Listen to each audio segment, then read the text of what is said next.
Il existe deux types de joueurs, ceux qui ont essayé Sekiro et ceux qui ont abandonné Sekiro. Bienvenue dans ce jeu où tu ne montes pas de niveau, tu ne changes pas d'armure, tu ne farmes pas. Non, tu apprends ou tu crèves. Sekiro, c'est pas un Souls.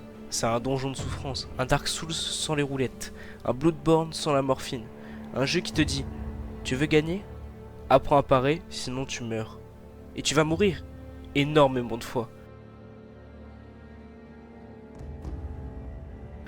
En général, la première impression, c'est stylé, c'est rapide et c'est fluide. T'as un shinobi, un vrai, t'as un katana, une prothèse de combat et même un bandeau de bad boy. Rien qui ne devrait te déplaire, mec.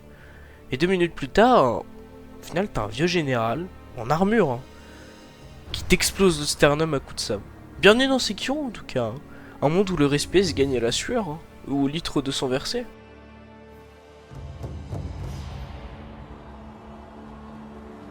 Que dire de plus des ennemis, des artistes martiaux, des tueurs de rêves.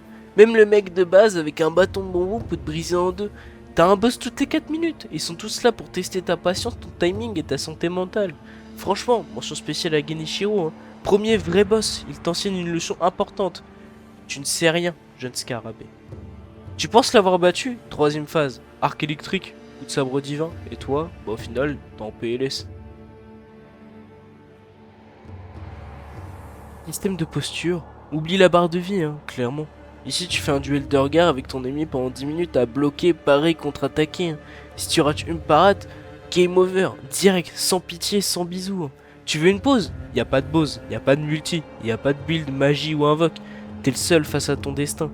Et ton destin, c'est de bouffer de la lame japonaise toutes les 12 secondes, mec. Le monde, tout simplement magnifique. Un Japon féodal sublimé entre des temples paisibles, des forêts hantées et un palais englouti. Mais chaque lieu a un piège. Un temple piégé, un pont fracturé, un cerisier, probablement un boss caché sous forme de spectre vengeur, certainement.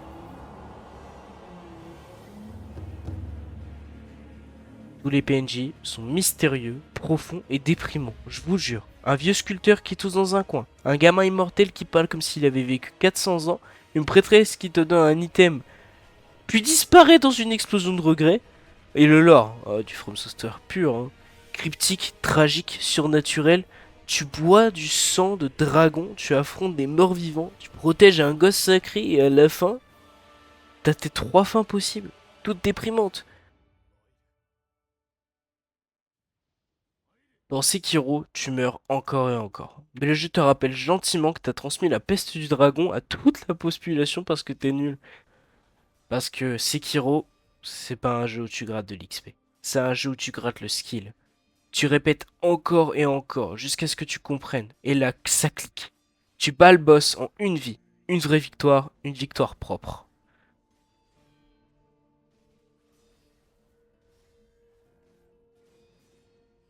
En conclusion, Sekiro, c'est pas juste une expérience, c'est une leçon de vie. Tu ne peux pas tricher, tu ne peux pas fuir, tu ne peux pas juste t'élever. Et quand t'as enfin battu Ishin l'épée sainte après 50 essais, avec les mains moites et les nerfs en feu, tu respires et tu te dis, je suis vivant. Voilà, c'était tout pour cette petite vidéo sur Sekiro. Malheureusement, je n'ai pas tant de choses à dire parce que Sekiro est quand même un jeu bien plus petit que Elden Ring classique ou même Shadow of the Earth Tree. De même pour Ghost of Tsushima. Je me devais de faire une vidéo quand même sur Sekiro parce que c'est l'un de mes jeux préférés. En tout cas, si vous avez aimé cette vidéo, j'espère que vous regarderez les trois autres qui sont sortis juste avant. C'était Nalem.